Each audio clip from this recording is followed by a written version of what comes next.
Right, so today we have a few tidbits regarding AirPods 3. We have some information on the launch and how it could be literally a few weeks away, but also we have one-to-one clones of AirPods 3 already, and they showcase a few interesting changes. Right, so let's begin with the launch of AirPods 3. So obviously at the beginning of the week I covered a story from Hits Double Daily, which basically said Apple was planning to release AirPods 3 and a new Apple Music Hi-Fi subscription in the coming weeks. Now, interestingly, some people thought coming weeks was referring to WWDC, which I don't think makes a lot of sense because WWDC is a developer-focused event and AirPods are really more consumer-focused, and so you don't really see both of those categories gelling together, and so I don't think there's any chance we're seeing AirPods 3 at WWDC. And well, that neatly brings me on to today's findings because we have a few sources suggesting that coming weeks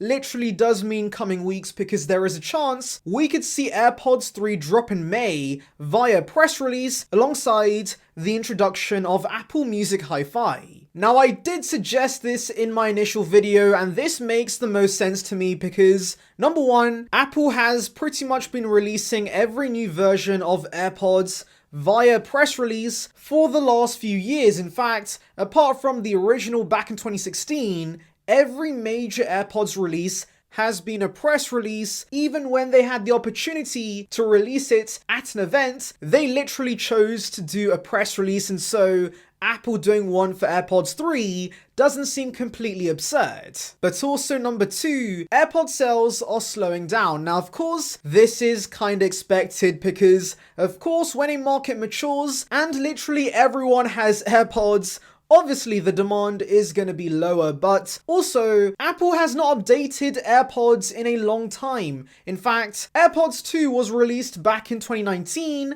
that's been 2 years now, and even then AirPods 2 was a pretty minor release and was very similar to the original AirPods, which we got back in 2016. I can't really understand why Apple is cutting production because how will there be a surge in demand if Apple doesn't change the product for 5 years? So yes, I'm pretty sure this could be a major reason as to why we're seeing AirPods 3 in May instead of Apple releasing it in Q3, like Minchi Kuo and Digitimes had told us a few weeks ago. But anyways, coming to the new details, we have two sources. The first one is Sam Cole, who basically says that he's heard a few rumblings about a press release happening sometime in May. And to add to this, we also have iHack2 Pro, who says that the 18th of May will be the press release date for AirPods 3. Now do note, the first source, Mr. Sam Cole, is somebody who knew the AirPods Max release date, which by the way was a random day in December that no one expected, but somehow he knew. And so yes, for the reasons I mentioned before,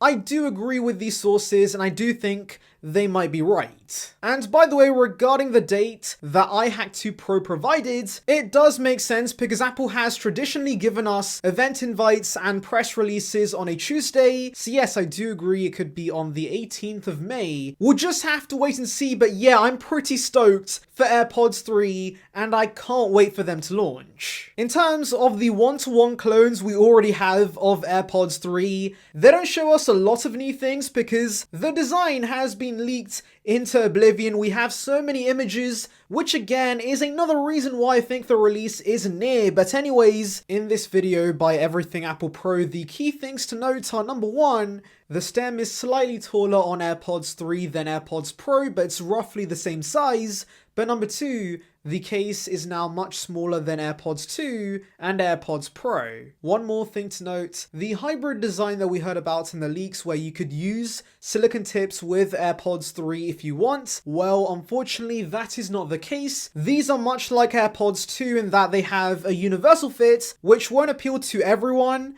Personally, I'm a huge fan, I love the universal fit, and I do prefer it to the silicon tips we have on AirPods Pro. But obviously that's not the case with everyone, so let me know in the comments below, do you like the universal fit, or do you like the more precise fit we have with AirPods Pro? But anyways, thank you for watching, make sure to like and subscribe. For the latest Apple news and rumors, check out the video in the icon above about some details regarding the iPhone Fold. And on that note, I'll see you guys in the next one. See ya, peeps!